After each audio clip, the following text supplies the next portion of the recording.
What's up, guys? Got one here from the Modern King. She thought divorce would make her rich, goes homeless instead. Let's get into it. My husband is of kidney failure, and I've had the best news ever.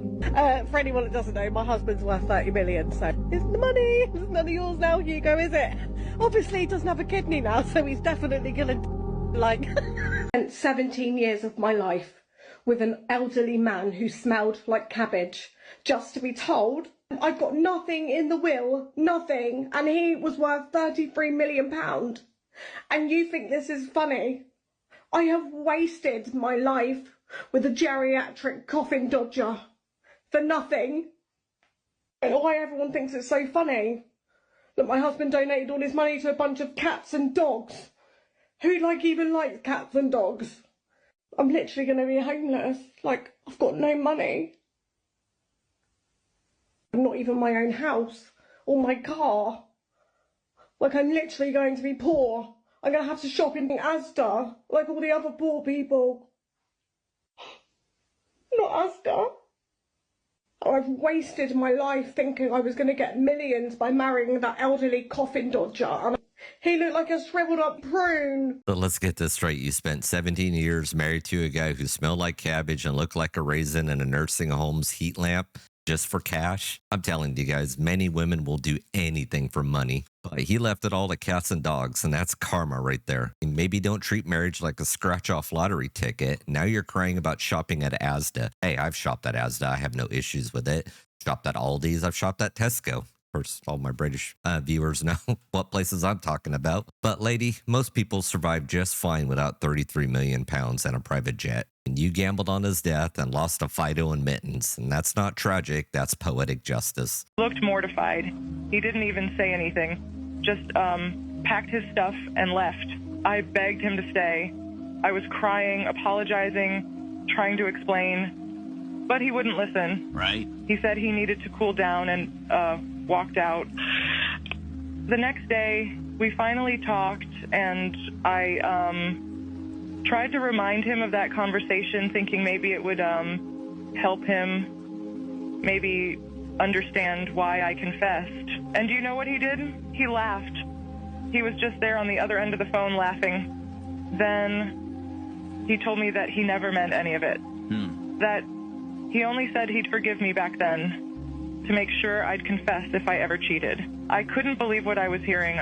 I know what I did was wrong. I'm not denying that for a second, but to hear him say he lied to me, that all this time he never actually meant to forgive me, it felt like, I don't know, like I'd been set up.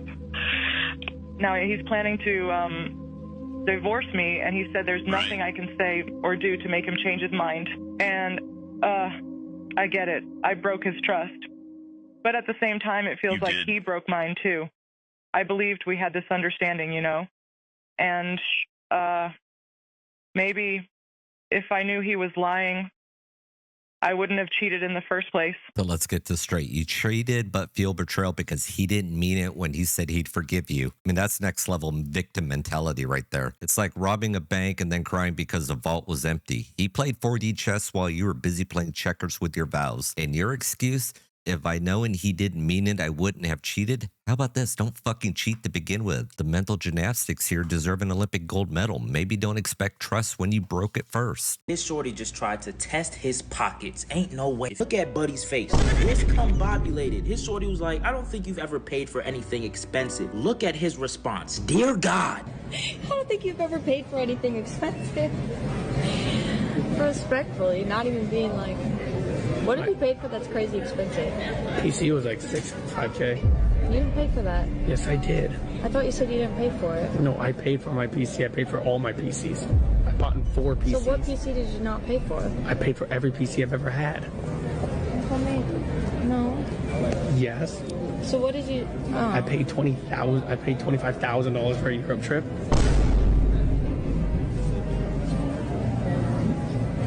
$4K for a necklace. $5K for a bracelet. Okay. Well, just say he said nothing. Complete silence. There's no way, dude. It's the classic who paid for what argument. This guy sounds like he's out here with spreadsheets to prove his worth. And listen, if you're tallying up receipts in a relationship you're not dating, you're running an audit. And here's the wild idea. How about valuing the person for who they are and not their purchase history? But no, this conversation screams, I'm petty, hear me roar. And when relationships become transactional, you're just two people sharing Wi-Fi. Hey, how are you? Good, how are you? You actually really cute. Can I get your number? I would never give my number out to somebody who works at the Dollar Tree. Okay, yeah, says someone who's getting conditioner from the Dollar Tree. This is $1. I hope you know. $1.25. Also $1. This is actually better than most of the name brands. Bar soap, also $1. Moisturizing hair lotion from the Dollar Tree. No wonder your hair is dry and ashy. Mega bowls from the Dollar Tree. Food, dinner. You hella bold for saying what you said to me. Buffalo style chicken and mac and cheese? You can't cook? Man, it actually tastes kind of good. Like, This bitch can't cook. Thank you for not giving me your number. Thank you. what are you talking about? Ma'am, just hurry up and give me that $7 you about to spend. I know that's gonna break the bank. Oh, it declined? I think that's the wrong card, Like how you declined my number? the wrong number. Oh, guess who has money? The 9-to-5 guy, me with the Dollar Tree job. Yes, I could afford this. Here, on the house. Take it. Man, where you going? No, the bus isn't running this late. Assuming you don't have a car. I mean, I know this is a skit, but lady, you're throwing shade at a Dollar Tree worker while you can't even afford to pay $7 for a mega bowl. I mean, the audacity's on sale today. And he's stocking shelves and making moves, and you're out there with your cards declining like it's a sport. Maybe instead of clowning his hustle, you should focus on fixing your financial game. And that bus isn't running late line. I mean, that's a perfect punchline for the comedy of errors going on here. Moral of the story is don't knock the grind when your own grind looks like it's on life support. If there's one thing you wish men understood better about women, what would it be? Like when something is fine, it's not fine. Like read between the lines. You mean be a mind reader? Yeah, So, exactly. so men are expected to be mind readers. Exactly. Why do women often expect men to do things that they're not physically capable of? I don't know. I haven't I don't do that. Like I don't expect men to do things they're incapable of. Isn't that what you just said, though? Gotcha. Being a mind reader? Well, Yeah. you want us to read between the lines, right? Yeah. Okay, let me ask you this. Who's better at communication, men or women? Women. So if men are worse at communication, why do so many women expect men to read their body language? I think men are better communicators logically. Women are better with like communicating like emotionally. Okay, can you think of any situation where logic wouldn't outweigh emotions? I think logic should always outweigh emotion. The fine doesn't mean fine. Great. Men are expected to decode hieroglyphics now. You want mind readers yet claim women are better communicators. Pick a lane. I mean, here's the thought. If logic beats emotion, maybe say what you mean. It's not about men being bad communicators. It's about this Olympic level expectation of psychic abilities. You want better communication? Try using actual words instead of hoping we crack the Da Vinci Code every time you say it's fine. Hear me out. Girls should be getting a paycheck every single month from the government for simply just existing. Why? Why? Because we have way more essential things that we have to buy, and I don't think it's fair that we have to buy those with our own money.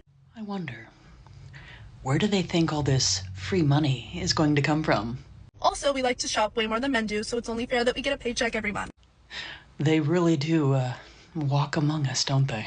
You know, I think I reacted to this one and maybe a couple of them in this video today, but after 145 videos and at least, like 870 clips, I mean, I can't even keep track anymore of what I've reacted to. For this girl thinking girls should be getting a paycheck for existing, I mean, sure, why not? Let's just mint money and call it Because I'm Fabulous Fund. You know, the entitlement here is staggering. You shop more, so you deserve free cash. It's like saying I eat more, so I should get free pizza. Where do you think this money's going to come from? Oh, right, that's right, the magic government money tree that doesn't fucking exist. The world doesn't owe you for existing. Maybe focus on earning instead of dreaming up ways to mooch off the taxpayers. Anyways, guys, you know, here's the unfiltered truth. Society is unraveling because entitlement, lack of accountability, and unrealistic expectations have become the norm. From gold diggers crying over lost fortunes to cheaters playing victim, the erosion of values is glaring. The family unit, dismantled by corporate greed, social media, and the I want everything now culture. Men are opting out, securing passports, or embracing solitude, not because they hate women, but because the game is rigged. And the answer? Accountability. Own your choices, build strong families, and prioritize character over convenience. You want a better world? Start by being better yourself. Anyways, guys, it's the end of the video here. If you like what you've seen today, hit that like button, share, subscribe, all that fun stuff. Drop me a comment down below on what you think. I'll catch you on the next one. Peace.